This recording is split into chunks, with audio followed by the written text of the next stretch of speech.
الله تبارك وتعالى في كلامه المجيد. أعوذ بالله من الشيطان الرجيم. بسم الله الرحمن الرحيم.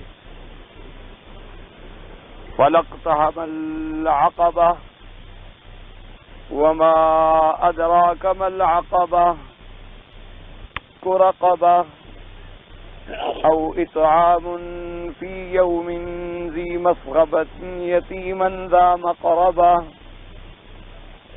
أو مسكينا ذا متربة ثم كان من الذين آمنوا وتواصوا بالصبر وتواصوا بالمرحمة أولئك أصحاب الميمنة والذين كفروا بآياتنا هم أصحاب المشأمة عليهم نار مؤصدة.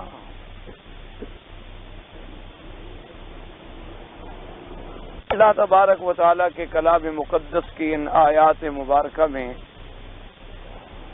جو سورۃ البلد کی آخری آیات مبارکہ ہیں، اللہ تبارک و تعالیٰ نے انسان کی سعادت و فلاح اور کامیابی کے راستے بتلائے ہیں، اور اسی طرح اس کے مقابل میں انسان کی شقاوت، ناکامی اور خسران کا راستہ بتلایا.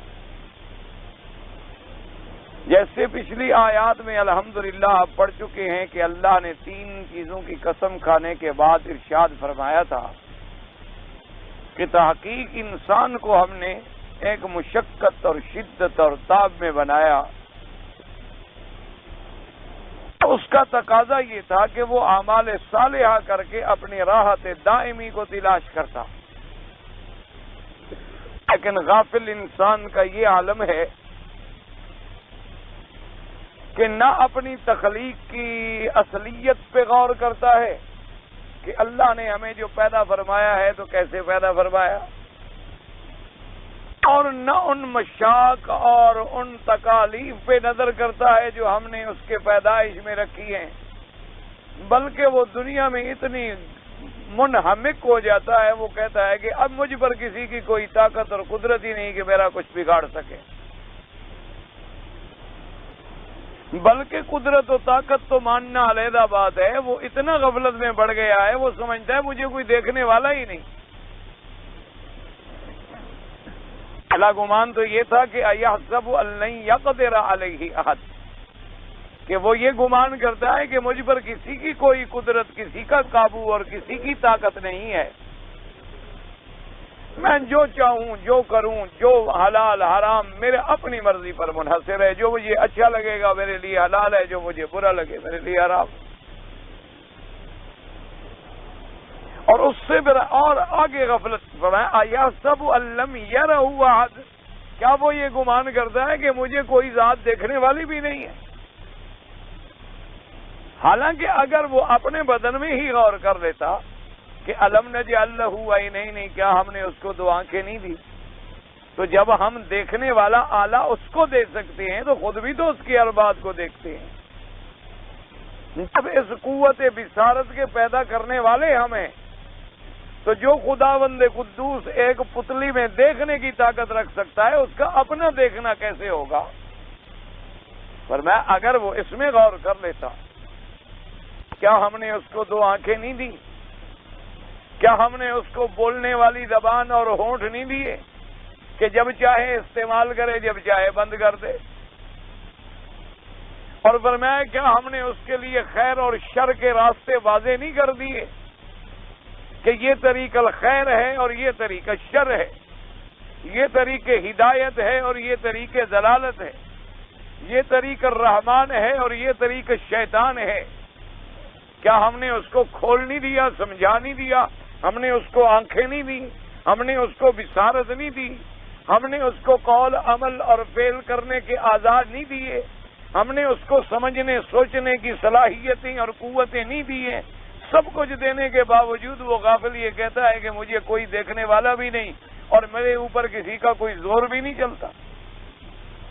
حالانکہ قاعدہ تو یہ تھا کہ جب وہ یہ غور کرتا کہ میرے اللہ نے مجھے ایک نطفے سے علقہ بنایا، علقہ سے پھر مجھے مضغہ بنایا گیا، پھر میری ہڈیوں پہ گوشت چڑھایا گیا، پھر میرے اندر روح پھونکا گیا، پھر مجھے تو مستقیماً منتصباً ماں کے پیٹ میں کھڑا رکھا گیا، پھر 9 ماہ کے بعد مجھے میری ولادت ہوئی اور مجھے ان مراحل سے گزرنا پڑا، پھر میرا بچپن اس کی تکلیفیں، پھر شباب اس کی ذمہ داریاں، پھر بڑھاپا اس کی کمزوریاں، پھر اس کے بعد موت. ان چیزوں پہ اگر غور کرتا تو وہ دنیا میں اعمال صالحہ کرتا، اپنے آپ کو ان مشقتوں سے چھڑانے کے لیے اور ابدی راحتوں کے لیے محنت کرتا. لیکن بجائے محنت کرنے کے وہ اتنا کھو گیا ہے، اتنا غافل ہو گیا ہے کہ نہ اس کو خدا یاد ہے، نہ انبیاء یاد ہیں، نہ اللہ کی کتابوں کی طرف توجہ ہے، نہ اللہ کے احکامات کی طرف کوئی توجہ. اب ان چیزوں کو ذہن میں رکھنے کے بعد پھر اس آیت کو سمجھیں. فرمایا فَلَقْتَحَمَ الْعَقَبَةَ وَمَا أَدْرَاكَ مَا الْعَقَبَةُ. پر اس نے کیوں نہ عبور کیا اس گھاٹی کو. عقبہ کہتے ہیں گھاٹی. تہمہ کا معنی ہوتا ہے کسی گھاٹی کو چھلانگ کر عبور کرنا، اس کو گزر جانا، اس سے پار اتر جانا، اس کو کہتے ہیں اقتحامہ. اقتحامہ یا تتہم کہ معنی اقتحام کا یہ ہوتا ہے جیسے یوں سمجھیے اقتحم الفرس. محاورات عرب میں کہتے ہیں کہ گھوڑے نے کھائی کو عبور کر لیا. اب دیکھیں نا گھوڑا آ رہا ہے اور آگے کھائی ہے تو گھوڑا اوپر سے عبور کر کے نکل جاتا ہے، اس کو کہتے ہیں دراصل اقتحام. اور عقبہ کا معنی ہوتا ہے گھاٹی. عقبہ کا معنی ہوتا ہے جیسے 2 پہاڑوں کے درمیان میں ایک گھاٹی پڑی ہوئی ہو، اب اس کو گزر کے ہم نے اوپر جانا ہے. یعنی ایک غار پڑی ہوئی ہے، ایک گھاٹی پڑی ہوئی ہے، تو اس کا عبور کرنا جو ہے اس کے بارے میں اللہ نے فرمایا کہ فَلَقْتَحَمَ الْعَقَبَةَ. اب عقبہ کے بارے میں بعض مفسرین کرام رحمت اللہ علیہم اجمعین نے فرمایا کہ عقبہ جو ہے وہ جہنم کی ایک وادی کا نام ہے. مانا یہ ہوا کہ کیوں نہ اس نے ایسے اعمال کیے کہ اس جہنم کی وادی سے گزر جاتا. بعض مفسرین نے فرمایا کہ عقبہ کہتے ہیں ایک پہاڑ ہے جہنم میں، جبل من ذلال. تو بعض مفسرین نے فرمایا کہ عقبہ کا معنی یہ ہے کہ جو جنت اور جہنم کے درمیان میں اللہ نے ایک عقبہ رکھا، جو اس سے گزر گیا وہ جنت میں پہنچ گیا، اور جو اس میں ہلاک ہو گیا گویا پھر جہنم میں آ گیا. اور بعض مفسرین کرام نے فرمایا ہے کہ وہ پل صراط جو ہے جس پر ہر انسان کو گزرنا ہے، اور اس پل صراط کا عالم یہ ہوگا کہ گویا وہ جہنم کے اوپر ایک پل ہے، جو گر گیا وہ تو جہنم میں گیا، اور جو اس کو عبور کر گیا وہ پار اتر گیا اور جنت میں چلا گیا. بعض مفسرین نے فرمایا کہ عقبہ جو ہے اس صراط کا نام ہے. اور پل صراط کا وجود جو ہے وہ بھی ثابت ہے احادیث صحیحہ سے. صحیح احادیث مبارک میں موجود ہے کہ ایک پل ہوگی، اس پر ہر انسان کو گزرنا ہوگا. حضور پاک صلی اللہ علیہ وعلی آلہ واصحابہ وسلم تسلیما کثیرا کثیرا. اللہ کے کروڑوں صلاۃ و سلام ہمارے آقا پہ. آپ نے ارشاد فرمایا کہ اس صراط پہ گزرنے والے مومنوں کا یہ عالم ہوگا کہ کوئی مومن تو ایسے گزر جائیں گے جیسے برق بجلی چمکتی ہے، اور فرمایا کچھ مومن جو ہیں وہ ایسے گزر جائیں گے جیسے کوئی تیز رفتار سواری گزر جاتی ہے، اور اسی طرح کچھ مومن ایسے ہیں جو دوڑ کے گزریں گے، کچھ چل کے گزریں گے. فرمایا کچھ ایسا ایسا کرتے کرتے وہ بھی پار اتر جائیں گے، اور کافرین اور منافقین تو جہنم میں گر جائیں گے. اور فرمایا لہا کلالی، وہ اس کے نیچے اتنے بڑے بڑے جیسے آپ نے دیکھا ہوگا بطور مثال کہ گوشت والوں دکانوں پر ہوتے ہیں نا لوہے کے کڑے بڑے جس میں گوشت کو لٹکا دیا جاتا ہے، پر میں اس کے ایسے کلالیب ہوں گے جو وہاں سے گریں گے تو ان میں اٹکیں گے اور اس کے بعد پھر جہنم۔ تو بعد نے فرمایا کہ عقبہ سے مراد جو ہے وہ پل صراط ہے، لیکن یاد رکھیں کہ یہ تمام قول جو ہیں ضعیف ہے۔ تمام اقوال علماء نے بیان فرمائے ہیں، لیکن یہ اقوال راجح نہیں ہیں بلکہ اقوال ضعیفہ ہیں۔ اس میں کوئی شک نہیں کہ عقبہ ایک وادی جہنم بھی ہو، اس میں کوئی شک نہیں کہ عقبہ مابین جنت اور جہنم کے درمیان میں بھی کسی جگہ کا نام عقبہ ہو، یا جہنم میں کوئی پہاڑ ہے جیسے جبل من زلال اس کو بھی عقبہ کہتے ہوں، یہ تو ہو سکتا ہے، لیکن اس آیت میں یہ مراد لینا جو ہے یہ بات ضعیف، کیونکہ جب قرآن خود اپنی تفسیر بیان کر دے، قرآن خود بیان کر دے تو پھر دوسرے اقوال کی طرف رجوع کرنے کی ضرورت کیا ہے؟ جب اللہ نے خود بیان کر دیا فَلَقْتَحَمَ الْعَقَبَةَ وَمَا أَدْرَاكَ مَا الْعَقَبَةُ، فرمایا فَكُّ رَقَبَةٍ، آگے خود تفسیر موجود ہے، تو جب تفسیر قرآن میں موجود ہو، القرآن یفسر بعدہ بعدا، قرآن اپنی ایک جگہ اگر مشکل آیت ہے تو دوسری جگہ اس کو تفسیر کر دی ہے، ایک جگہ اجمال ہے تو دوسری جگہ تفصیل ہے، ایک جگہ اگر اللہ نے ایک کلیہ قاعدہ بیان کیا ہے آگے اس کی جزئیات ہیں، تو قرآن میں جب تفسیر موجود ہو تو دوسرے اقوال کی طرف رجوع کرنا جو ہے وہ کوئی صحیح راستہ نہیں ہوتا، بلکہ صحیح راستہ یہ ہے کہ سب سے پہلے قرآن کی تفسیر کو قرآن میں ڈھونڈا جائے، اور اگر قرآن پاک میں نہ ملے تو پھر فرمان رسول پاک میں ڈھونڈا جائے صلی اللہ علیہ وسلم، اور پھر ان کو اصحابہ رضوان اللہ علیہم اجمعین کے اقوال میں تلاش کیا جائے، کیونکہ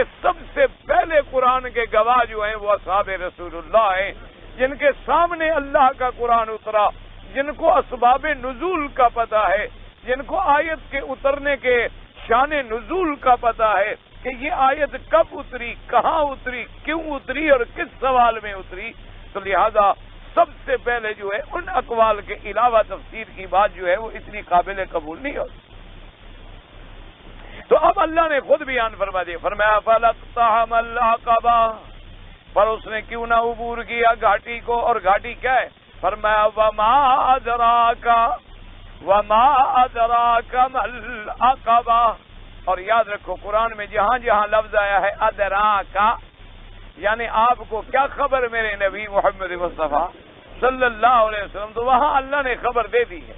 جہاں جہاں قرآن میں لفظ ہے نا وما ادراکا، جیسے کئی مقام پہ الحاقۃ ما الحاقۃ وما ادراک ما الحاقۃ، جیسے فرمایا القارعۃ ما القارعۃ وما ادراک ما القارعۃ، تو جہاں جہاں فرمایا وما ادراک، یعنی آپ کیا جانے میرا مدنی محمد مصطفیٰ، جب تک ہم آپ کو نہ بتلائیں آپ کو کیا پتہ عقبہ کیا ہے، تو وہاں اللہ بتلا دیتی ہیں، اور جہاں فرمائے وما یدریکا، دو لفظ ادراکا یدریکا، اور جہاں قرآن میں لفظ آئے گا وما یدریکا تو وہ نہیں بتلایا، وہ اللہ پاک نے اپنے علم اپنے پاس مخصوص رکھا ہے۔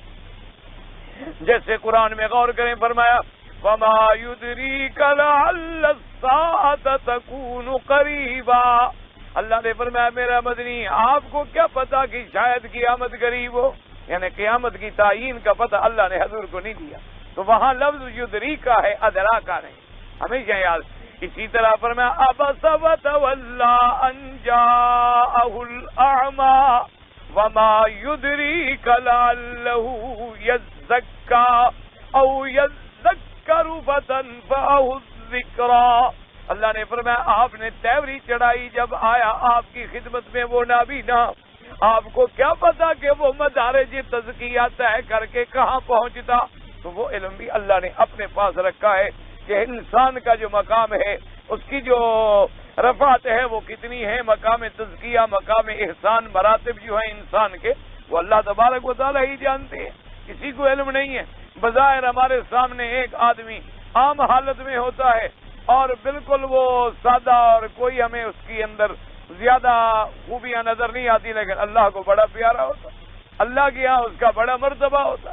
اور ایک آدمی بظاہر ہمارے سامنے بڑا عابد ہے، بڑا زاہد ہے، بڑا عبادت میں لگا ہوا ہے، لیکن اللہ کے یہاں دھیلے کے برابر بھی، کیونکہ یہ معاملات ایسی ہیں کہ جن کا علم اللہ نے کسی کو نہیں دیا۔ اللہ تبارک و تعالیٰ، کیونکہ انسان تو ظاہری حالات کو دیکھتا ہے نا، اب حقیقتوں کو جاننے والا تو اللہ ہے۔ جب تک اللہ خبر نہ دیں کسی کو، کیا پتہ چل سکتا ہے کہ آپ کس پانی میں ہیں اور میں کس پانی میں ہوں؟ ایک آدمی کو ہم برا سمجھ رہے ہیں، پتہ نہیں خدا جانے اللہ کے ہاں اس کا کوئی عمل مقبول ہو جائے اور اللہ اس کو معاف فرما دے، اور ایک آدمی کو ہم اچھا سمجھ رہے ہیں اور کوئی پتہ نہیں اللہ کے ہاں اس کا کوئی عمل ناپسندیدہ ہے، اس کی وجہ سے عذاب کر کے آخرت میں گمراہ کر دیں۔ اللہ کی مرضی ہے۔ اسی لیے اولیاء اللہ، اسی لیے جو اللہ والے لوگ ہیں جن کو اللہ نے مراتب ولایت سے نوازا ہے، وہ فرماتی ہیں کہ کسی بندے کو برا نہ سمجھا کرو دے۔ ان کا سب سے پہلا سبق یہ ہوتا ہے کہ اپنے نفس سے بدظنی اختیار کرو اور دوسرے کے بارے میں حسن ظن اختیار کرو۔ اگر آج ہم اسی فلسفے پہ عمل کر لیں تو ساری دنیا کے جھگڑے ختم ہو، ساری دنیا کے جھگڑے ہیں تو اسی میں کہ میں اپنے آپ کو تو اچھا سمجھتا ہوں اور لوگوں کو برا سمجھتا ہوں، میں اپنے آپ کو حق پہ سمجھتا ہوں اور لوگوں کو گمراہ سمجھتا ہوں، میں اپنے آپ کو تو سمجھتا ہوں کہ بڑا کامیاب ہوں اور لوگ سارے کے سارے غلط ہیں۔ حالانکہ فلسفہ یہ تھا، یعنی اللہ کے اولیاء نے، اللہ تبارک و تعالیٰ نے جنہیں مراتب ولایت سے سرفراز فرمایا ہے، وہ فرماتی ہیں کہ نہ، اپنے نفس سے تو بدظنی رکھو، کیونکہ وما ابرئ نفسی ان النفس لامارۃ بالسوء، فرمایا میں اپنے نفس کی برات نہیں کر سکتا، کیونکہ نفس جو ہے وہ تو امارہ بالسوء ہے، ہر وقت برائی کے اندر پڑنے والا، سوچنے والا، مبتلا ہونے والا ہے۔ اس لیے اولیاء اللہ کا یہ فرمان ہے کہ اپنے نفس سے تو بدظنی رکھو کہ بھئی میں نے تو کچھ نہیں کیا، میں نے کیا کیا ہے؟ اگر میں نے ایک طواف کر لیا، اللہ والے ایسے بھی ہیں جو روزانہ 100 طواف کرتے ہوں، میں نے اگر ایک پارہ قرآن شریف کا پڑھ لیا تو ایسے بندے بھی موجود ہیں جو روزانہ قرآن کا ختم کر لیتے ہیں، میں نے اگر ایک روزہ رکھ لیا تو ایسے بندے بھی موجود ہیں جو صائم الدہر ہیں، میں نے اگر رات کو اٹھ کے 4 رکعتیں پڑھ لی تو ایسے بندے بھی موجود ہیں جو سال رات کو سوتے ہی نہیں، جاگ رہے ہیں عبادت میں۔ تو اس لیے اپنے نفس سے تو بدظنی رکھے اور دوسرے کے بارے میں حسن ظن رکھے، دوسرے کے بارے میں حسن ظن رکھے کہ دیکھو جی بظاہر یہ کچھ ہو لیکن انسان ہے، پتہ نہیں اللہ کو اس کا کوئی عمل پیارا ہو۔ اللہ تبارک و تعالیٰ کیوں؟ دیکھیں نا، ایک سب سے بڑی بات یہ ہے کہ وہ ملک الاملاک ہیں، وہ بادشاہوں کا بادشاہ، اور پھر وہ جو چاہے جب چاہے جیسا چاہے کر دے۔ جیسے کہ حضرت علی رضی اللہ تعالی عنہ کی خدمت میں ایک آدمی آیا، اس نے کہا کہ جی مجھے ایک مسئلے نے اتنا پریشان کر دیا ہے کہ میری تو رات کی نیندیں اڑ گئی ہیں اور دن کا چین ختم ہو گیا ہے اور وہ مسئلہ مجھے سمجھ نہیں آتا۔ سیدنا علی رضی اللہ تعالی عنہ سے پوچھا، اس نے فرمایا کیا مسئلہ ہے؟ اس نے کہا جی آپ مجھے یہ بتلائیں کہ اگر مثلا میرے اللہ نے مجھے ہدایت دے دی، احسان کر دیا اور مجھے اچھے راستے پہ لگا دیا، یا اللہ تبارک و تعالیٰ نے ایک آدمی کو گمراہ کر دیا، گمراہی میں ڈال دیا اور ہلاکت میں پہنچا دیا، تو اب میں کیا کروں؟ جس کو ہدایت پہ پہنچایا میں کہوں اس نے اچھا کیا، احسان کیا، مہربانی کی، لیکن جس کو گمراہی میں ڈال دیا، جس کو ہلاکت میں ڈال دیا اور جس کو غلطیوں میں بھی طغیان یعمہون، ان کے طغیان میں ان کو اندھا کر دیا، تو وہاں میں کیا کہوں کہ یہ بھی اللہ نے اچھا کیا؟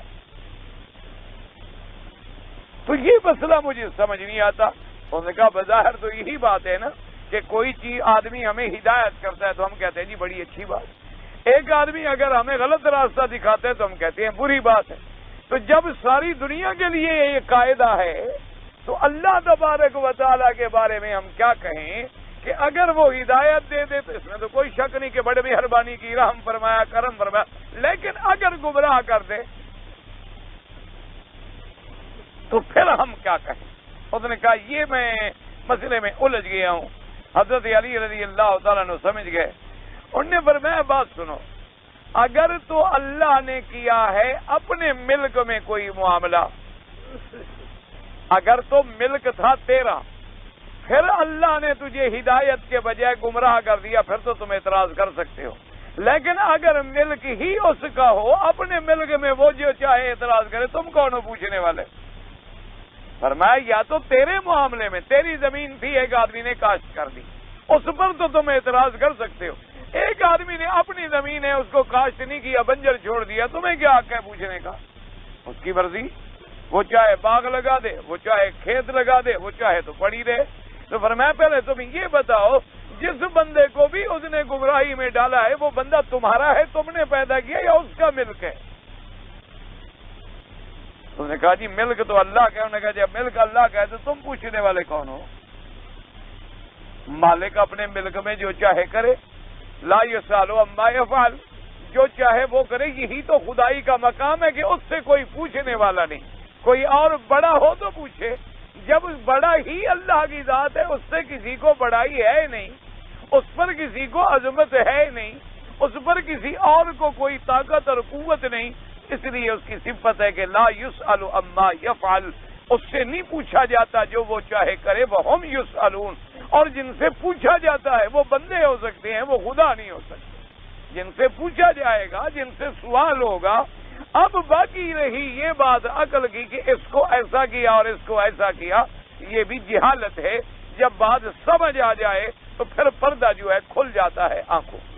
جیسے کہ ایک عالم نے اس کی ایک عجیب مثال سمجھائی، انہوں نے فرمایا کہ ایک آدمی نے باغ لگایا، دیکھا کہ مالی نوکر مزدور کام کر رہے ہیں، زمین سیدھی کر رہے ہیں، گڑھے کھود رہے ہیں، پودے لگا رہے ہیں، پانی دے رہے ہیں، سردیوں سے بچا رہے ہیں، کبھی گرمیوں سے بچا رہے ہیں، اور جناب باغ کی سڑکیں بنا رہے ہیں، واٹر کورس ٹھیک کر رہے ہیں، سارے انتظامات کریں۔ اور پھر وہ چند سال کے بعد گزرا تو دیکھا کہ وہی مالی جو رات دن ایک ایک پودے کی حفاظت کر رہا تھا، کبھی گوڈی کر رہا تھا، کبھی کھاد دے رہا تھا، کبھی دوائیں ڈال رہا تھا، کبھی اوپر پلاسٹک چڑھا کے سردی گرمی سے بچا رہا تھا، دیکھا تو اتنی بڑا کینچی ہاتھ میں لے کے لوہے کی کھڑا ہے اور کاٹ رہا ہے، کبھی ادھر سے کاٹ دیتا ہے، کبھی ادھر سے کاٹ دیتا ہے، کبھی اس ٹہنی کو کاٹ دیتا ہے، کبھی اس ٹہنی کو کاٹ دیتا ہے۔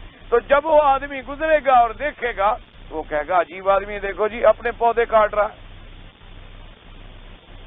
کیونکہ اس کی نظر صرف اس کے کاٹنے پہ پڑی ہے، اس کی ٹہنیوں پہ پڑی ہے، اور مالی کی نظر میں پورا باغ ہے کہ اگر میں یہاں سے نہیں کاٹوں گا تو یہ ٹہنی جو ہے غلط ہو جائے گی، اگر میں یہاں سے اس کی چھانٹ وانٹ اور تراش نہیں کروں گا تو میرا درخت اوپر سیدھا نہیں جائے گا، یہی نیچے پھیل جائے گا، صحیح معنی میں یہ اپنی قامت کو نہیں پہنچے گا، اپنی بلندی کو نہیں پہنچے گا، اور پھر اگر کوئی ٹہنی ادھر نکل گئی، کوئی ادھر نکل گئی تو میرے باغ میں حسن نہیں ہوگا۔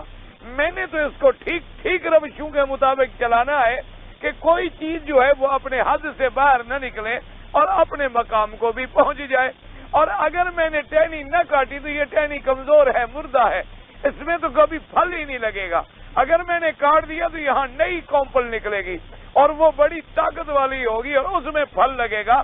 تو مالی کی نظر سارے باغ پہ ہوتی ہے، مالی کی نظر پودے کے انجام تک ہوتی ہے، اس لیے وہ کاٹتا بھی ہے، وہ چھانٹتا بھی ہے، وہ توڑتا بھی ہے، وہ کہیں اس کو باندھتا بھی ہے، کہیں اس کو نیچے سے ٹیکیاں بھی دے دیتا ہے، کہیں رسیاں ڈال کے ان کو سیدھا بھی کر دیتا ہے، کہیں جناب اپنے ہاتھ سے اس کو اوپر سے پورے کا پورا بھی کاٹ دیتا ہے، اور وہ اس میں بالکل مہارت تامہ سے کام کر رہا ہے، اور جب باغ بالکل بن جاتا ہے تو ہر دیکھنے والا کہتا ہے جی ماشاءاللہ ماشاءاللہ جی آپ کا مالی کون ہے؟ آپ کا مالی تو بڑا سمجھدار ہے، ماشاءاللہ کمال ہے جناب، این سیدھی سڑکیں، این مجال ہے، سیدھے درخت ہے، مجال ہے کوئی ادھر ہو ذرا ادھر ہو، بالکل معلوم ہوتا ہے کہ اس نے دوربین رکھ کر درخت لگائے تھے، اور این پتے جو ہیں جناب سیدھے ہیں، سرو قد ہیں، تو وہ مالی کی تعریف کر رہے ہوتے ہیں۔ فرمایا تیرے نزدیک کسی آدمی کے ہلاکت پر ایک بندے پہ نظر ہوتی ہے اور مالک کی نظر پوری کائنات پہ ہوتی ہے. اس کے علم میں ہوتا ہے کہ کس کو مارنا بہتر ہے, کس کو جلانا بہتر ہے, کس کی ہدایت بہتر ہے, کس کی گمراہی بہتر ہے. تیرے سامنے چونکہ چند بندے ہوتے ہیں تو اعتراض کر بیٹھتا ہے, اور اس کے سامنے پوری مخلوق ہوتی ہے. تو جب پوری مخلوق والا علم تجھے بھی مل جائے تو تم بھی کہو گے سبحان اللہ, واہ میرا اللہ, تیرا ہر فیصلہ حق, تیرا ہر فیصلہ حق تھا. اسی لیے انبیاء کو جب اللہ وہ علم عطا فرماتے ہیں, اپنے اولیاء کو اللہ وہ علم عطا فرماتے ہیں, تو وہ اللہ کے ہر حکم پہ راضی ہوتے ہیں, ہر حکم پہ راضی ہوتی ہیں. جیسے سری سکتی رحمت اللہ علیہ ایک دفعہ بیٹھے تھے تو بہت اللہ کے ولی گزرے ہیں, تو ان سے ان کے ایک شاگرد نے اور ایک مرید نے پوچھا کہ حضرت میں نے آپ کو کبھی غمگین نہیں دیکھا, جب بھی دیکھا آپ خوش ہوتے ہیں. اور سری سکتی یہ باتیں تو ہوتی ہیں نا وہ اپنا بڑے علوم کی. انہوں نے کہا کہ بھائی خوش تو میں غمگین تو اس وقت ہوں کہ جب کوئی کام میرے منشے کے خلاف ہو. جب ہر کام منشے کے مطابق ہو رہا ہے تو غمگین ہونے کا کیا مانا. اس نے کہا آدمی کو غم تو تب ہوتا ہے نا کہ جی میں ایک کام کرنا چاہتا تھا نہیں ہوا, میں ایک منزل پہ پہنچنا چاہتا تھا نہیں پہنچا, ایک چیز لینا چاہتا تھا نہیں لے سکا, تو مجھے غم ہے. اگر ہر چیز میرے منشے کے مطابق ہو رہی ہے تو میں تو خوش ہوں. تو اس نے کہا حضرت آپ کے منشے کے مطابق کیا. اس نے کہا ہمارا منشا ہے ہی نہیں, ہم نے اللہ کی قضا کے سامنے اپنے منشے کو فنا کر دیا ہے کہ جو تیری قضا ہے وہی ہماری رضا ہے, جو تو چاہتا ہے اسی پہ ہم راضی ہے. تو موت دے دے ہم راضی, تو حیات دے دے ہم راضی, تو خوشی دے دے ہم راضی, تو غمی دے دے ہم راضی. جب ہم نے اپنا منشا ختم کر کے اپنی رضا کو اس کی قضا کے تابع کر دیا ہے تو غم کا کیا بنا. اور میں غم ہونے کا سوال ہی پیدا نہیں ہوتا. غم تو اس کو ہو جو ملم یرضا بے قضا ہی, جو اللہ کی قضا پہ راضی نہ ہو, اللہ کے احکام پہ راضی نہ ہو. تو جو اللہ کے قضا پہ راضی ہے, اگر اس کے گھر میں موت بھی آئی وہ کہتا ہے جی الحمدللہ اللہ کی حکمت اسی میں تھی, انا للہ و انا الیہ راجعون. اسی کی طرف ہم سب نے لوٹ جانا ہے. اس کو ذرا پہلے لوٹنا ہوا, ہم اس کے بعد لوٹ جائیں گے, لوٹنا تو سب نے ہے. تو لہذا وہ صبر بھی کرتا ہے. اس لیے یاد رکھیں, لیکن یہ باتیں تب ہوتی ہیں جب اللہ وہ علم عطا فرمائے. اسی لیے اولیاء اللہ کہتے ہیں کہ کسی آدمی کے بارے میں تم برا خیال نہ رکھو, کسی آدمی کے بارے میں تم جب بھی گمان رکھو اچھا رکھو. تم کہو بھی اچھا آدمی ہے, مسلمان ہے, کوئی کہے تمہارے سامنے کہ جی وہ ایسا ہے, کہو بھائی چھوڑو, اللہ کا بندہ ہے, کوئی پتہ نہیں اس کی تمہارے سامنے غلطیاں ہوں اور اس کی نیکیاں تمہارے سامنے نہ ہوں, اس کے اچھے کام تمہارے سامنے نہ ہوں. تم صرف برائی پر تو نظر ڈال رہے ہیں, اس کی بھلائیوں کو کبھی نہیں سوچا تم نے. کیا پتا اس کے اندر بڑی خوبیاں بھی, اس کے اندر بڑی نیکیاں بھی, اس کے اندر کوئی ایسے چھپے ہوئے جوہر بھی ہوں جو اللہ کو پسند ہوں, اللہ تبارک و تعالیٰ اس سے راضی ہو. اور اسی کو اولیاء اللہ نے ایک دوسرے ترجمے میں ادا کیا. انہوں نے فرمایا گناہ سے نفرت کرو, گناہ گار سے نفرت نہ کرو. انہوں نے کہا گناہ سے نفرت کرو, یعنی شراب پینا بڑی بری بات, چوری کرنا بھائی بڑی بری بات, ڈاکہ ڈالنا بھائی بڑی بری بات ہے, زنا بھائی بڑی بری بات ہے, کسی کو گالی دینا بھائی بڑی بری بات ہے, غیبت کرنا بڑی. گناہ سے نفرت کرو, گناہ گار سے نفرت نہ کرو. کیوں, جو آدمی آج گناہ گار ہے پتہ نہیں وہ توبہ کر کے اللہ کا ولی بن جائے اور تجھے خدا ہلاکت میں ڈال دے. اس لیے فرمایا تم گناہوں سے نفرت کرو. گناہ بری چیز ہے لیکن گناہ گار ہے, گناہ گار سے نفرت کرو گے وہ تو واجب الرحم ہے, وہ تو بیمار ہے. اگر بیمار سے نفرت کر کے گھر سے باہر پھینک دو تو بیمار تو مر جائے گا.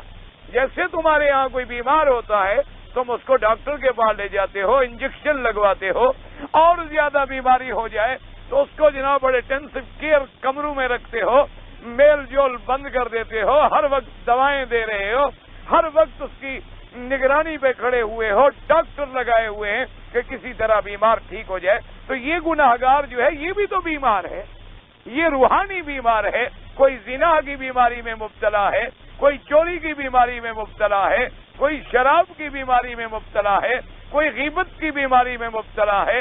تو ان کا بھی علاج کرو, ان پہ مہربانی کرو.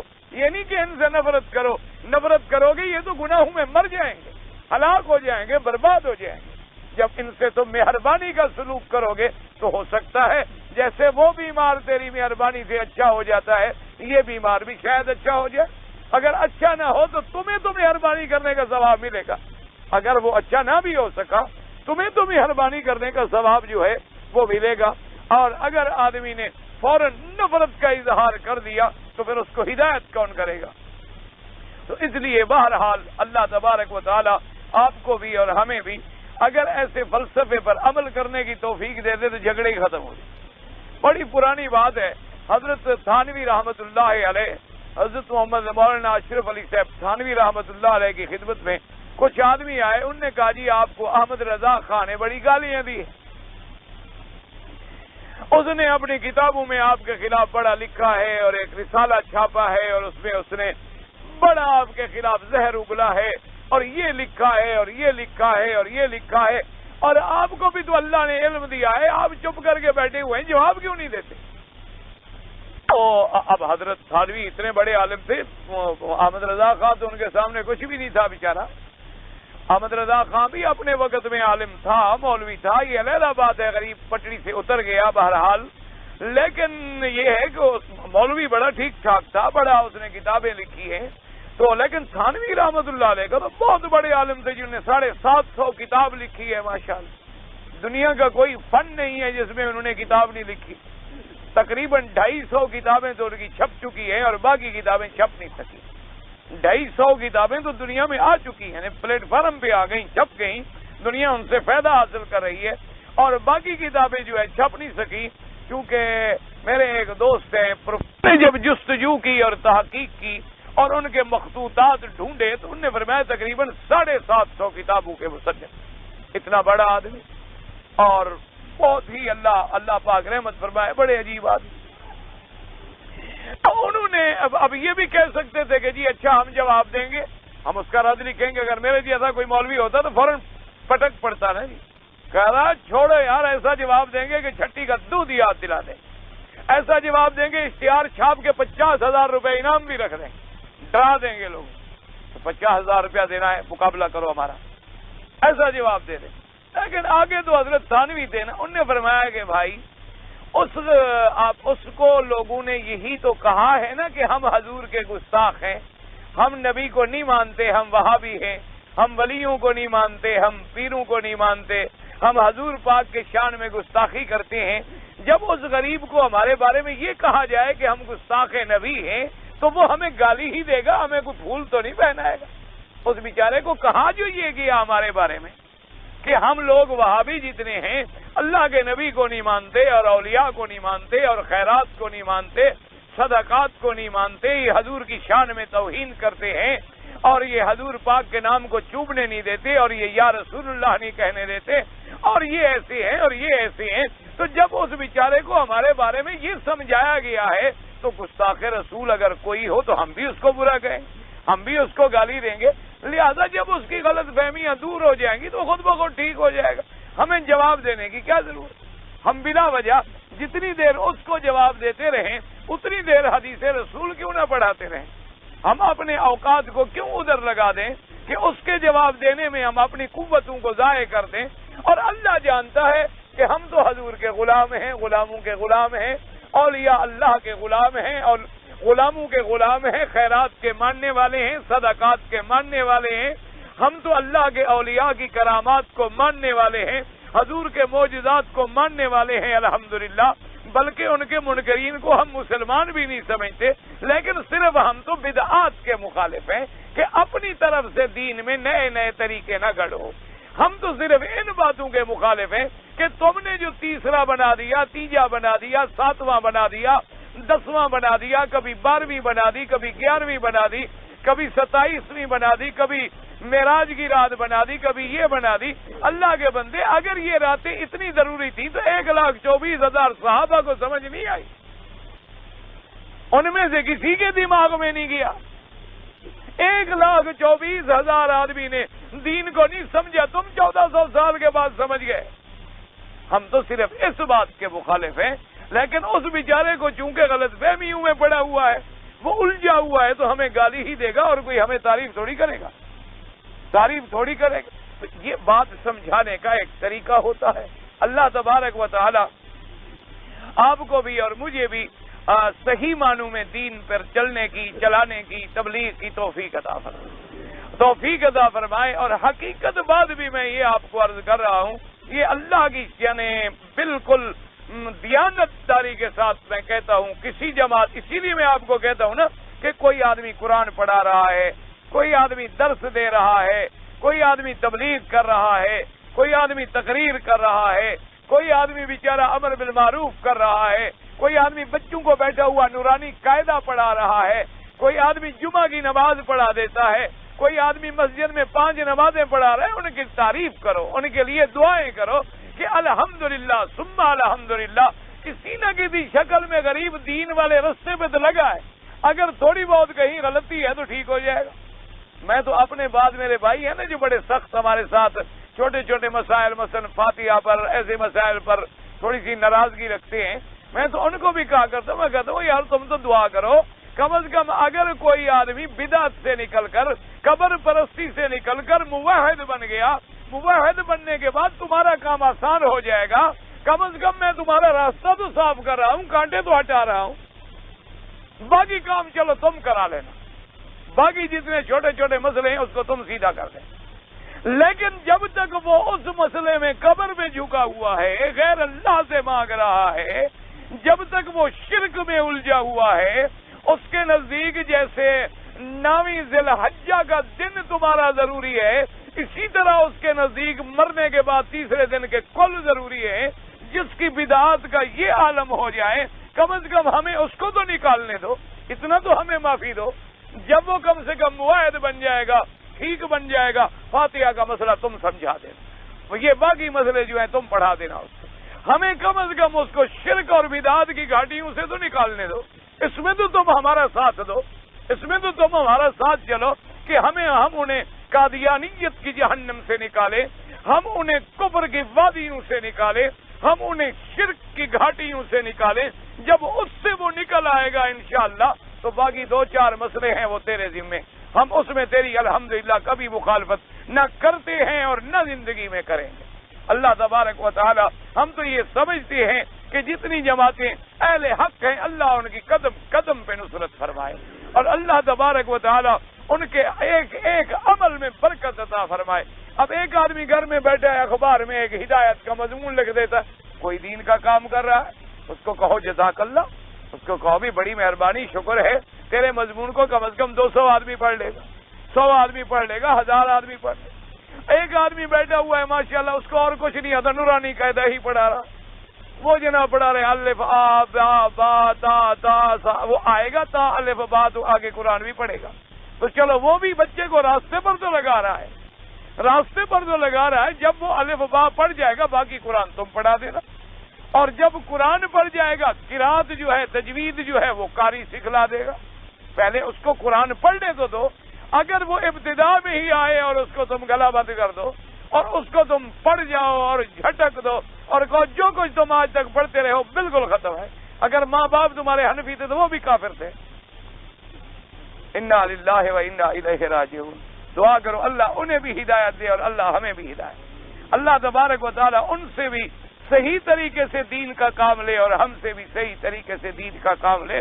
یہ بڑے دکھ کی بات ہوتی. اب ایک آدمی کو کہہ دو صرف اس جرم میں کہ بھی تیرے ماں باپ فلاں فقہ مانتے تھے لہذا وہ کافر ہے، کیا خیال ہے وہ پھر ہمارے قریب آئے گا، یا پھر بھی ہماری وہ بات سنے گا، یا پھر بھی وہ ہماری بات ماننے کے لیے کبھی تیار ہوگا؟ کہ یار عجیب بات ہے، ایک فروعی مسئلے پر اگر اختلاف تھا تو فروعی مسائل کی بنا پر ہی میرے ماں باپ نے اعوذ باللہ بالکل جنت سے بھی نکل گئے اور مر بھی کفر پہ گئے. جرم صرف اتنا کیا کہ کسی نے امام ابو حنیفہ رحمۃ اللہ علیہ، کسی نے امام شافعی رحمۃ اللہ علیہ، کسی نے امام مالک رحمۃ اللہ علیہ اور کسی نے امام احمد ابن حنبل رحمۃ اللہ علیہ، ان کا مسائل میں ان کی بات مان لی اور ان کے قول کو تسلیم کر لیا. اسی جرم کی وجہ سے نعوذ باللہ وہ اتنی سزا کے مستحق ہو گئے. اللہ تبارک و تعالی ہم پر بھی اور ان دوستوں پر بھی جن کو اللہ نے دین کا کام سونپا ہے اور زیادہ اصلاح کی توفیق عطا فرمائے. تو اب جناب سمجھے کہ عقبہ کیا ہے، قرآن خود بیان کر سکتے. فرمایا فلقتحم العقبۃ وما ادراک ما العقبہ، اور یاد رکھو فرمایا وما ادراک، کاف خطاب ہے. خطاب کس کو ہے؟ حضرت محمد مصطفیٰ. خطاب کس کو ہے؟ حضرت محمد مصطفیٰ. اور حضرت محمد مصطفیٰ کو بھی جب تک اللہ علم نہ دے تو پتہ نہیں ہے. جب تک فرمایا ما کنت تدری مل کتاب ولل ایمان، میرا مدنی جب تک ہم نے قرآن آپ پر نہیں اتارا آپ کو تو علم نہیں کہ قرآن کیا ہے، آپ کو تو پتہ نہیں کہ ایمان کی تفصیلات کیا ہیں، اس کے احکامات کیا ہیں. وہ تو پھر ہم نے آپ کو عطا فرمائے. اللہ تبارک و تعالیٰ نے اتنے علوم عطا فرمائے کہ پوری دنیا بھی حضور کے علم کا مقابلہ نہیں کر سکتی. لیکن اللہ کے علوم کے سامنے جب لائیں گے تو اللہ کے علوم جو ہے علوم محیط ہیں، اور انسان کا علم جو ہے کتنا ترقی کر جائے، کتنے مدارج طے کر جائے، لیکن وہ اللہ کے علم کے مقابلے پہ تو گویا کچھ بھی نہیں. جیسے کہ حضور نے خود سکھلا دیا دعائے استخارہ میں، اللہم ان کنت تعلم انی استخیرک بعلمک واستقدرک بقدرتک واسألک من فضلک العظیم. اللہ انت تعلم، اپنے بارے میں لا اعلم، کہ ہم نہیں جان، اور آپ کا طاقت رکھتے ہیں ولا اقدر، ہم طاقت نہیں رکھتے. اس لیے فرماتے ہیں وما ادراک، آپ کیا جانے کہ وہ عقبہ، وہ گھاٹی کیا ہے، گھاٹی عبور کرنا. فک رقبہ او اطعام فی یوم ذی مسغبۃ یتیما ذا مقربۃ او مسکینا ذا متربہ. فرمایا میرا مدنی گھاٹی کا عبور کرنا. اچھا گھاٹی کیوں کہا؟ گھاٹی اس لیے کہ اب دیکھو نا، ایک سیدھی سڑک پہ آپ جا رہے ہوں آسان ہے، لیکن آگے گھاٹی بڑی ہو تو گھاٹی میں اتریں گے، پھر چڑھیں گے، پھر نکلیں گے، تو گھاٹی کا عبور کرنا مشکل ہوتا ہے. تو انسان کا بھی عبادات پہ چلنا اور ہوائے نفس کو روکنا، شیطان کی مخالفت کرنی، لذات کو چھوڑ دینا اور اللہ کی طاعت میں لگ جانا، بندے کے نفس پر مشکل تو گزرتا ہے، شاک تو گزرتا ہے نا جی، کہ سردی میں بدن کانپ رہا ہے، لیکن وہ کہتا ہے یار تہجد کیسے چھوڑوں، وضو کرنا ہے، گور پانی بڑا ٹھنڈا ہے، گرم نہیں ہے، لیکن یار نماز نہیں چھوڑتے. اگر اللہ نے موت لکھی ہے تو اللہ کی مرضی، لیکن نماز میں نہیں چھوڑتا، پھر بھی لگا ہوا ہے. سردی ہے، گرمی ہے، عبادت میں لگ جانا. اور شیطان کہتا ہے سو جاؤ، بستر بڑا گرم ہے، اٹھو گے ٹھنڈی لگ جائے گی، کہیں نمونیا نہ ہو جائے، کہیں فلو نہ ہو جائے. مولوی تو ایسے تمہیں بھٹکاتے ہی رہتے ہیں، تم باہر نکلو گے سردی نے پکڑ لیا تو پڑے ہو گئے اسپتال میں، سو جاؤ. سو کہتے ہیں نہیں، سونے کا وقت نہیں ہے. مومن کی تو شان یہ ہے کہ پچھلے پہر رات میں اٹھا اور استغفار کر رہا. مومن کی تو شان یہ ہے، مومن کا تو کام یہ ہے کہ آخر پہر ہو رات کا اور مصلے پہ سر ڈالے ہوئے اپنے اللہ تبارک و تعالیٰ سے ہم کلام ہو، اپنے اللہ تبارک و تعالیٰ کے آگے فریاد رس ہو، اللہ کے آگے فریاد گناہ ہو، اور اللہ کی رحمت بلا رہی ہوتی ہے کہ ہے کوئی مجھ سے مانگنے والا، ہے کوئی مجھ سے لینے والا، ہے کوئی مجھ سے مانگنے والا جس کی میں حاجت پوری کروں. اس لیے فرمایا یہ عقبہ ہے، یہ گھاٹی ہے کہ ہوائے نفس کو روک دینا، شیطان کو ٹال دینا اور اللہ کے حکم پہ چل نکلنا. اور اس کا پہلا مطلب ہے کہ فرمایا فک رقبہ. یاد رکھو رقبہ کہتے ہیں گردن، فک کا معنی کھولنا. جیسے آپ کہتے ہیں فلاں فکل کتابہ، یعنی اس نے کتاب کو کھولا، یا فرماتے ہیں انفکاک، کسی چیز کا کھل جانا. تو فک کا معنی ہوتا ہے کھول دینا، رقبہ کا معنی ہوتا ہے گردن. تو کیا معنی فرمایا؟ یعنی غلام کو آزاد کرنا، کہ اگر کوئی غلام ہے تو یہ اس کو خرید کر کے اللہ کے راستے میں آزاد کر رہا ہے کہ چلو بھی پیسے میں تمہارے بھر دیتا ہوں، جاؤ تم آزاد، آج کے بعد تم آزاد. یہ ہے فک و رقبہ. اچھا اسی طرح علماء نے فرمایا، ایک حدیث مبارک میں آتا ہے، ایک آدمی آیا، ایک اعرابی آیا حضور کی خدمت میں، اور اس نے آگے عرض کیا کہ دلنی یا رسول اللہ علی عمل یدخلنی الجنہ. اس نے کہا حضور مجھے کوئی ایسا عمل بتلا دے جو مجھے جنت میں پہنچا دے. بدو لوگ تھے نا، لیکن وہ باتیں بڑی پیار کی پوچھتے تھے نا، ایسی باتیں پوچھتے تھے جو باتیں ہدایت دینے والی. کہنے لگا دلنی علی عمل، حضور مجھے ایسا کوئی عمل بتلا دیں، دلالت فرما دیں، یدخلنی الجنہ، مجھے جنت میں پہنچا دے. تو آپ نے فرمایا اتق نسمہ و فک رقبہ. اس نے کہا حضور یہ تو دونوں چیزیں ایک ہے. اتق و نسمہ کا معنی بھی تو ہے کسی شخص کو، کسی جاندار کو آزاد کرنا، اور فک و رقبہ کا معنی بھی ہے کسی گردن کو چھڑانا. تو یہ تو مسئلہ ایک ہوا، لیکن آپ نے تو ایسے بتلایا ہے جیسے دو چیزیں ہوں، اتق و نسمہ و فک بفکو رقبہ. آپ نے فرمایا سمجھو، ایک تو یہ ہے کہ غلام کا مثلاً ایک غلام ہے، اس کی قیمت ہے مثلاً 1,00,000 روپے. آپ نے کہا کہ بھائی یہ دیکھو 1,00,000 روپے دے دو، مجھے دے دو غلام. اس کو 1,00,000 دے دیا، آپ نے غلام لے لیا. آپ نے کہا دیکھو بھی اب میں نے تمہیں خرید لیا، جاؤ میں نے تمہیں آزاد کیا. تو اب پورے کا پورا غلام لے کر اس کو آزاد کر لینا، فرمایا یہ تو ہے عتق نسمت، یعنی ایک شخص کو آزادی کے ہم کنار کر. اور ایک ہے فک رقبہ. کیا مانا کہ وہ مکاتب ہے بیچارہ، اس سے مالک نے کہا ہے کہ مجھے 1,00,000 دے دو تو میں تمہیں آزاد کر دوں گا. تو تم نے بھی اس کو 10,000 دے دیے، 20,000 دے دیے کہ چلو بھی میرا بھی حصہ مل گیا، باقی تم اپنی ہمت کرو، اللہ تبارک و تعالیٰ تمہیں دے. تو گویا اس کے چھڑانے میں تمہارا بھی کچھ حصہ. ایک ہے اس کو کامل مکمل چھڑا دینا، ایک ہے اس کے چھڑانے میں کچھ حصہ ڈال دینا. تو یہ بھی فک رقبہ میں آ جاتا ہے. اور کمال ہے اصحاب رسول اللہ کا کہ ایسے ایسے صحابہ بھی گزرے ہیں الحمدللہ جنہوں نے 30,000 غلام خریدا اور آزاد کیا. اسی طرح سیدہ عائشہ صدیقہ رضی اللہ تعالی عنہا نے بھی کئی سینکڑوں غلام خریدے اور آزاد کر دیے. اور اسی طرح سیدنا ابی بکر نے صدیق رضی اللہ تعالی عنہ خلیفۃ رسول اللہ صلی اللہ علیہ وسلم بلا فصل بالتحقیق، اللہ کی کروڑوں رحمتیں ہوں آپ پر، انہوں نے بھی سینکڑوں غلام خریدے اور آزاد فرمائے. اور سب سے پہلا غلام جو خریدا وہ سیدنا بلال تھا. کیسا غلام خریدا؟ کیسا غلام خریدا کہ سیدنا بلال رضی اللہ تعالیٰ عنہ آزاد کر دیا. اور اس نے کہا کہ بلال، تو سیدنا صدیق آپ نے مجھے کفر سے آزاد کر دیا، اب میں حضور کا غلام بن گیا اور حضور صلی اللہ علیہ وسلم کا غلام بن گیا. تو فرمایا فک رقبہ، کسی گردن کا آزاد کرنا. یہ جو ہے یہ ایسا ہے جب تم کسی کی گردن کو چھڑاتے ہو تو اللہ تمہیں جہنم سے چھڑا لے. تو گویا تم وہ گھاٹی سے نکل گئے، گھاٹی تم نے عبور کر ڈالی. جیسے کہ کسی کی جان کا بچا لینا. بعض علماء نے فرمایا جیسے کوئی قرض دار ہے، مثلا قرضے کے اندر بیچارہ جکڑا ہوا ہے تو گویا وہ بھی بندھا ہوا ہے، تم نے اس کی مدد کر کے اس کو قرضے سے آزاد کرا دیا. یا جیسے بعض آدمی ہوتے ہیں بیچارے، اللہ معاف فرمائے، ایکسیڈنٹ ہو گیا، دیت دینی ہے، پیسہ موجود نہیں، اب وہ بیچارے پکڑے ہوئے ہیں، تم نے مدد کی تاکہ وہ آزاد ہو کے نکل آئے. اسی طریقے سے اور مشکلات میں کوئی الجھا ہوا ہے، ان کو نکال لینا. اصل تو وہی ہے فک رقبہ، یعنی غلاموں کا آزاد کرنا.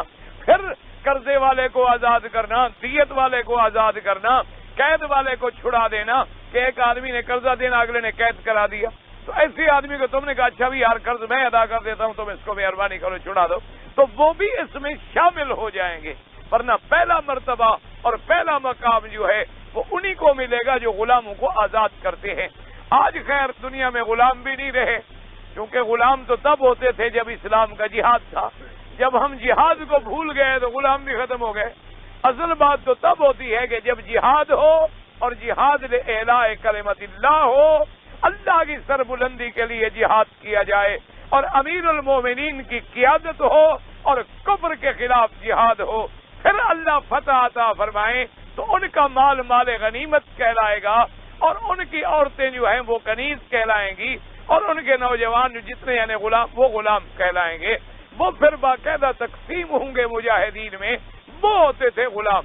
پھر ان کو حق ہوتا ہے چاہے تو غلام کے پیسے لے کے آزاد کر دے، یا چاہے غلام کو کہہ دیں کہ ہمارے ساتھ بدل مکاتبت طے کر لو کہ اتنے پیسے تم مجھ کو دے دینا، میں تمہیں آزاد کر دوں گا، اور تم جاؤ کماؤ اور اتنی کما کے مجھے پیسے دے دو. وہ جا کے کما کے یا مانگ کے یا لوگوں سے لے کر اس کو دے کے، جیسے کہ حضرت سلمان فارسی رضی اللہ تعالی عنہ، حالانکہ وہ غلام نہیں تھے، یہ بھی یاد رکھو، حضرت سلمان فارسی غلام نہیں تھے، ان کو ظالموں نے زبردستی جا کے بیچ دیا. حالانکہ وہ ایک قافلے میں آ رہے تھے تو قافلے والوں نے ان کو اپنا غلام بنا دیا زبردستی. ورنہ حضرت سلمان فارسی رضی اللہ تعالی عنہ غلام نہیں تھے، ان کو غلام بنا کے بیچا گیا. اور کافر ایسا بدبخت تھا جس نے خریدا کہ اس نے جناب آزاد کرنے کی ایسی شرط رکھ دی، اس نے کہا کہ مجھے اتنی اوقیہ سونا چاہیے اور ایک باغ لگا دو کھجوروں کا، اور وہ باغ جب اس میں پھل آ جائے گا پھر میں تمہیں آزاد کروں گا. حضرت سلمان فارسی حضور کی خدمت میں آئے روتے ہوئے، انہوں نے کہا حضور وہ اس نے آزادی کے لیے مان تو لیا ہے لیکن ایسی شرطیں لگا دی ہیں کہ میں تو کبھی پوری ہی نہیں کر سکتا. میں 3 اوقی یا 4 اوقی سونا کہاں سے لے آؤں؟ اور پھر کہتے باغ لگا دو کھجوروں کا، اور کھجوروں کا باغ صرف لگا کے جان نہیں چھوڑتا، کہتے باغ بھی لگا دو، جب پھل بھی آ جائے پھر جا کے میں تمہیں آزاد کروں گا. حضور نے فرمایا اچھا کب نہ کرو، ایسا کرو کہ تم باغ میں گڑھے اختیار کرو. حضور نے فرمایا صحابہ کو بھی، ہر صحابی جس کے پاس باغ ہے سلمان میرے کی امداد کرو. کسی نے کہا میں 10 کھجوریں دوں گا، کسی نے کہا 5 دوں گا، کسی نے کہا 20 دوں گا. آپ نے فرمایا ساری کھجوریں پہنچاؤ اس کے باغ میں، اور فرمایا سلمان تم لگانا نہیں، میں خود آؤں گا تیرا باغ لگاؤں گا. یہ تھے خاتم الانبیاء. یہ غلام چھڑانے آئے تھے کہ غلام بنانے آئے تھے؟ کبھی کافروں نے پڑھا نہیں ہے میرے مدنی محمد کو، پڑھا ہے تو بغض کی عینک سے پڑھا ہے، کبھی انصاف کی عینک سے نہیں پڑھا. میرا مدنی تو غلاموں کو چھڑانے آیا تھا، میرا مدنی تو غلاموں کو آسمانوں کی بلندی پہ بٹھانے آیا تھا. میرا مدنی محمد مصطفیٰ تو وہ ہے جس نے غلاموں کو فرش سے لے کے عرش تک پہنچا دیا، جس نے بلال حبشی کو اٹھا کے جنت کا سردار بنا دیا، جس نے صہیب کو اور حضرت خباب کو اور جس نے بی بی صفیہ کو آزاد کر کے نکاح کر کے پوری امت کی ماں بنا دیا. وہ غلاموں کو چھڑانے آیا تھا کہ غلام بنانے آیا تھا؟ یہ تو کافروں کے الزامات ہیں. افسوس یہ ہے کہ انہوں نے بغض کی عینک سے دیکھا ہے اسلام کو، کبھی عدل اور انصاف کی عینک سے اسلام کو دیکھا نہیں.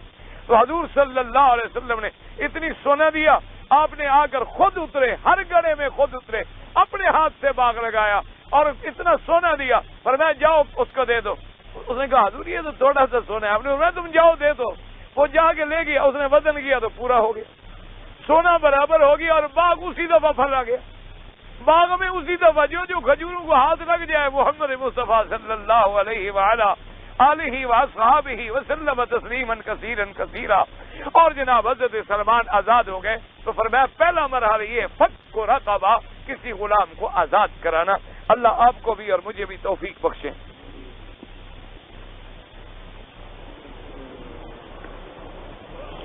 جی یہاں پر جو مرغیاں وغیرہ آتی ہیں غیر ملکوں سے، ان کے کھانے کے بارے میں بھائی بہرحال میں یہ عرض کروں گا کہ تقوی اور احتیاط اسی میں ہے کہ آپ نہ کھائیں، آپ خود اپنے ہاتھ سے لیں.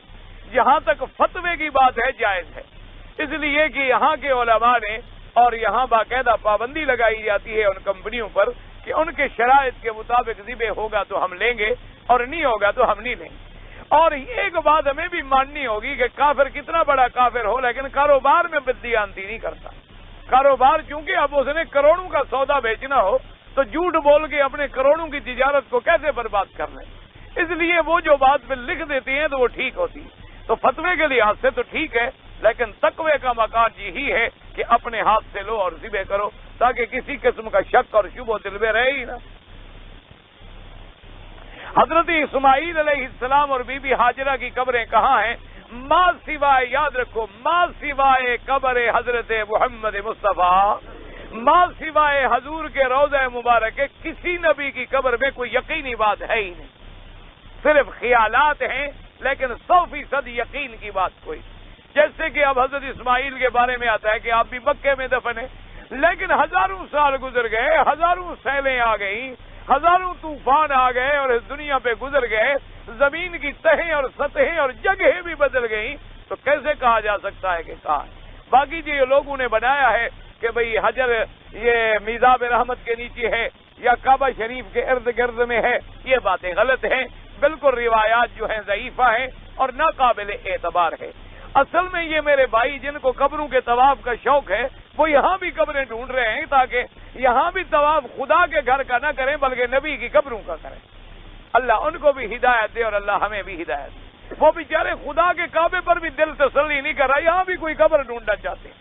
اب ہم کیا کریں؟ ہمارا تو ایمان ہی اللہ کا گھر ہے، یہاں قبر کا کوئی سوال ہی پیدا نہیں ہوتا.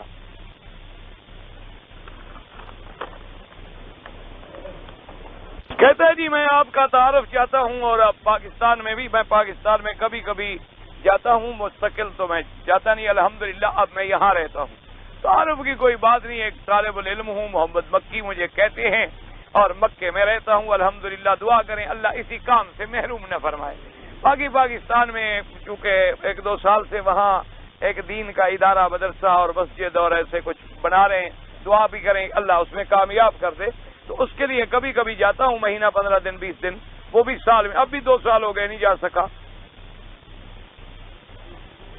آپ نے بہرحال ملنا ہے مجھے یہاں ملنے، اور وہاں کا بھی میں آپ کو کوئی ایڈریس دے دوں گا، اگر کبھی آیا انشاءاللہ ملاقات ہو جائے گی. اچھا جی، پاکستان سے عمرے کی نیت کر کے آتا ہے، یہاں آ کر کام کرتے ہیں یا ٹھیک ہے کوئی بات نہیں، کام کرنا کوئی حرام ہے، کام مل جائے تو الحمدللہ. میرے ساتھ 6 آدمی رہتے ہیں اور وہ عشاء کی نماز نہیں پڑھتے، نعوذ باللہ سبحان اللہ. دعا کرو اللہ ان کو ہدایت عطا فرمائے. ان کے ساتھ میں کھانا کھاؤں یا نہ کھاؤں، کھانا تو کافر کے ساتھ بھی جائز ہوتا ہے. بہرحال ایک نماز چھوڑنے والا آدمی امام احمد ابن حنبل رحمۃ اللہ علیہ کے نزدیک کافر ہو جاتا ہے. یعنی اگر ایک نماز چھوڑ دے عمدن، وہ فرماتے ہیں کافر ہو جاتا ہے، اس کا نکاح بھی ٹوٹ جاتا ہے، مر جائے فرماتے ہیں اس کا جنازہ بھی نہ پڑھو اور مسلمانوں کے قبرستان میں دفن بھی نہ کرو، اور آئندہ جو اولاد ہوگی وہ اولاد بھی زنا کی ہوگی. تو اب ان کی مرضی ہے. بہرحال ہم بھی دعا کرتے ہیں، تم بھی کوشش میں لگے رہو، اللہ ان کو ہدایت دے، اور بالکل اگر وہ توبہ نہ کریں تو ان سے تعلق توڑ لینا زیادہ بہتر. کسی بزرگ نے خواب میں بیٹے کی بشارت دی تھی، تو خواب ہی ہوتا ہے. قصود کا معنی مجھے نہیں پتا قصود کیا لفظ ہے. یہ ضروری بھی نہیں ہوتا کہ جو خواب میں کہا جائے وہی ہو. اب خواب میں حضرت ابراہیم علیہ السلام کو کہا گیا کہ اپنے بیٹے کو ذبح کرو، لیکن بیٹا ذبح نہیں ہوا. ہم مدینہ منورہ سے آئے، احرام باندھنا تھا، لیکن ہمیں ڈرائیور نے کہا کہ تم آگے جا کر میقات وہاں سے باندھ لینا، مسجد تنیم سے. ماشاءاللہ، آپ اپنے ملک میں مسئلہ ڈرائیوروں سے پوچھتے ہیں، اچھی بات. کبھی آپ لوہار کے پاس کپڑا لے گئے ہیں کہ مجھے سلوار کبھی سی کر دے دو؟ تو مسئلے کے لیے تمہارا یعنی ڈرائیور صاحب، تم نے اگر تمہیں ڈرائیور کہہ دیتا کہ نہ باندھو بس ٹھیک ہے. بہرحال ایک بکری بطور دم ادا کرو تاکہ آئندہ پھر ڈرائیور کا اعتبار نہیں کرو گے، کسی عالم سے مسئلہ پوچھو. اسی لیے اسلام نے جرمانے رکھے ہیں نا، تاکہ آئندہ غلطی نہ ہو. ایک بکری بھی آدمی بطور دم ادا کرو. جی وسوسے آنے جو ہیں ایمان کی علامت ہے، اور مولانا رومی صاحب نے لکھا ہے کہ وسوسہ ڈالنے والا تو شیطان ہوتا ہے. بات کو سمجھو، آدم علیہ السلام کو وسوسہ کس نے ڈالا؟ شیطان. لیکن کیوں ڈالا؟ آدم ایمان والا تھا نہیں تھا. تو جس کو وسوسہ ڈالا جاتا ہے اس کے ایمان ہونے کی علامت ہے. یہ نہیں کہ وسوسہ بھی اچھی چیز ہے. کوئی بات کو سمجھو، مولانا رومی نے جو لکھا ہے وہ بھی ٹھیک لکھا ہے، اور میں نے جو عرض کیا تھا میں نے بھی ٹھیک عرض کیا، تم نے سمجھا نہیں. اب مجھے سمجھاؤ، وسوسہ ڈالا شیطان نے، آدم کیا تھا؟ تو آدم میں اگر ایمان نہ ہوتا تو وہ کیوں وسوسہ ڈالتا؟ ایک آدمی مثلا پہلے ہی شیطان ہے، اس کو بھی شیطان گمراہ کرتا ہے. وہ پہلے ہی جب شیطان ہے، اس کی برادری کا آدمی ہے، اس کو کیوں گمراہ کرے؟ گمراہ اسی کو کرے گا نا جس کے بارے میں وہ سمجھے گا کہ یہ اچھا آدمی ہے، یہ نمازی آدمی ہے، یہ مومن ہے، اس کو ایمان سے نکالوں، اس کو ہٹاؤں اچھائی سے. اس لیے میں نے عرض کیا تھا، بات کو سمجھا کریں. اب حدیث میں آتا ہے کہ اولادوں کو غنی چھوڑنا چاہیے. عمر ابن عبدالعزیز نے کیوں نہیں چھوڑا؟ جب تم اس درجے پہ پہنچ جاؤ تم بھی نہ چھوڑنا. حضرت ابو بکر نے سارا مال خیرات کیا، حضور نے قبول کر لیا. ایک صحابی اتنی سونے کا انڈا لے آئے، حضور نے پھینک دیا، واپس لے جاؤ. اس سے قبول نہیں کیا. کیوں؟ کہ صدیق سب کو جو لٹا کے بھی شکوہ نہیں کرے گا، اور یہ اتنا خیرات کر کے شام کو مانگتا پھرے گا. اس لیے ہر آدمی کا فرق ہوتا ہے. تم لوہار کو سنار نہ بناؤ، سنار کو لوہار نہ بناؤ. سنار کی 100 چوٹ ہوتی ہے، لوہار کا ایک ہی چوٹ ہوتی ہے. اس لیے جب تم عمر ابن عبدالعزیز کے مقام کو پہنچ جاؤ، جب تم سیدنا ابی ذر کے مقام کو پہنچ جاؤ، تو وہ رات کا کھانا بھی نہیں رکھتے تھے، اور حضرت عثمان کے پاس بڑا مال تھا. تو یہ اپنے اپنے مراتب ہوتے ہیں، سمجھنے کی کوشش کریں. نماز عصر کے بعد حنفی حضرات جو ہیں وہ طواف کریں تو نفل مغرب کے بعد پڑھیں. باقی ائمہ کے نزدیک یہاں جائز ہے. میں مزدوری کرتا ہوں، حرم کے حدود کے اندر درخت وغیرہ کاٹنے پڑتے ہیں، اور کچھ پرندوں کے گھر بھی گرانے پڑتے ہیں. اگر کوئی ایسی مجبوری ہے مثلا سڑک کے لیے، راستے کے لیے، تو پھر تو اجازت ہے. راستے کے لیے مکان بھی گرائے جائیں گے، جگہ بھی گرائی جائے گی، کیونکہ دیکھنا یہ پڑتا ہے کہ اس میں عوام کا فائدہ ہو رہا ہے کہ نقصان ہو رہا ہے. اگر راستے میں کوئی جھاڑی پڑی ہے، کانٹے پڑے ہیں، ہٹانے ہیں، کوئی بات نہیں. اللہ تو نیتوں کو جانتا ہے. وہ مانا ہے کہ تم کسی سایہ دار درخت کو یا فائدے والے درخت کو توڑ کر مسلمانوں کو اللہ کے حرم میں سائے سے محروم نہ کرو. میرا بھائی ڈاکٹر ہے اور دوائی کی ہر بوتلوں میں فوٹو لگے ہوتے ہیں، وہ مجبور ہے، وہ کیا کرے غریب؟ فوٹو تو آج کل ایسا ہے کہ اس کے بغیر تو کسی کا گزارا ہی نہیں، ہر کسی کا فوٹو جیب میں بھی رکھا ہوا ہے ماشاءاللہ۔ لیکن جو مجبوری ہو جائے، اللہ نیتوں کو جانتے، تم اس کا احترام نہ کرو، بند کیا، رکھ دیا بس۔ میرے پاس گھڑی ہے، اس پر میں نے کسی دوست کا نام لکھا ہے، تمہاری مرضی، اپنا لکھو، دوست کا لکھو، بیوی کا لکھو، گھڑی ہے نا۔ قضا نماز فرضوں کا کیا تدارک کریں؟ جو نمازیں قضا ہو گئی قضا کرو، اور اللہ پاک یہاں حرم میں انشاءاللہ ایک کا ثواب لاکھ دیں گے، ثواب لاکھ ملے گا، یہ نہیں کہ ایک نماز پڑھ لو تو لاکھ ادا ہو گئی۔ انسان پر جن آ جاتا ہے، ہاں آ جاتا ہے، ایک شیطان بھی ہے، بالکل ہے، برے راستے پر شیطان ڈالتا ہے، اچھے راستے پہ فرشتہ ڈالتا ہے۔ اللہ نے ہر بندے کے ساتھ فرشتہ بھی رکھا ہے، شیطان بھی رکھا ہے، تو جب وہ اچھے عمل کرتا ہے شیطان کمزور پڑ جاتا ہے، جب برے عمل کرتا ہے ملائکہ کمزور ہو جاتے ہیں، شیطان قوی ہو جاتا ہے، مسلط ہو جاتا ہے۔ یہ آدمی فوت ہو گیا ہے، اس کے لیے طواف اپنے لیے کرو، اس کے لیے دعا کر دو، انشاءاللہ اللہ ثواب دیں گے۔ قرآن پڑھنے کا مجھے حفظ کرنے کا شوق ہے، مزدور ہوں، ٹائم نہیں ملتا، یہ شوق بھی جنت میں انشاءاللہ لے جائے گا۔ کوشش کرتے رہو، ایک آیت دو آیت لگے رہو، جتنی ملے۔ شیطان زیادہ وسوسے سے ڈالتا ہے، کوئی بات نہیں، اعوذ باللہ پڑھ لیا کرو، لا حول پڑھ لیا کرو۔ میری بیوی بیمار ہے، 12 سال سے بڑا علاج کیا ہے لیکن ٹھیک نہیں ہوتی، تو زمزم پلائیں اور دعا کرتے رہیں اللہ کے کعبے میں۔ ہم لوگ پاکستان سے جدہ مکہ مکرمہ مراد آ گیا، پاکستان میں احرام باندھا تھا، ٹھیک ہے، مکہ مکرمہ سے مدینہ شریف گئے، باقی واپس بدریہ جدہ پہنچے، احرام میقات پر آ کر باندھا۔ کیا ہم کو احرام مدینہ منورہ سے؟ بالکل مدینے سے باندھنا تھا، نہیں باندھا، ایک دم ادا کریں۔ اگر آپ کی نیت مکے آنے کی تھی، سیدھا عمرے کی۔ مسجد کی تصویر اگر رکھی جائے حرم کی، ہاں بندے اندر بندوں کا فوٹو نہ ہو تو کوئی بات نہیں۔ نفلی عبادت کا ثواب جو ہے ہم کسی کو بخش سکتے ہیں، بالکل اللہ ثواب دیتے ہیں۔ جی ایک آدمی نے اپنی بیوی کو طلاق دی، لیکن بڑے لوگوں سے مسئلہ پوچھا، مولوی صاحبان کہتے ہیں کہ وہ کٹھے نہیں ہو سکتے، تو اب وہ چاہتا ہے کہ ہم کٹھے ہو جائیں پہلے نکاح کے دوران۔ تو ایک مولوی نے کہا کہ چونکہ پہلے نکاح کے دوران دولہے کے ہاتھ میں سونا تھا، لہذا وہ کافر تھا، نکاح نہیں ہوا، سونا پہننے سے آدمی کافر ہو جاتا ہے۔ اللہ کے بندے کیوں جاہلوں سے مسئلے پوچھتے ہو؟ ہر داڑھی رکھنے والا مولوی نہیں ہوتا، خدا کے لیے بخشو، جو بھی داڑھی رکھ لے وہ مولوی بن جائے۔ ڈاکٹر کی ڈگری دیکھتے ہو، انجینئر کی ڈگری دیکھتے ہو، وکیل کی ڈگری دیکھتے ہو، مولوی کی صرف داڑھی دیکھتے ہو۔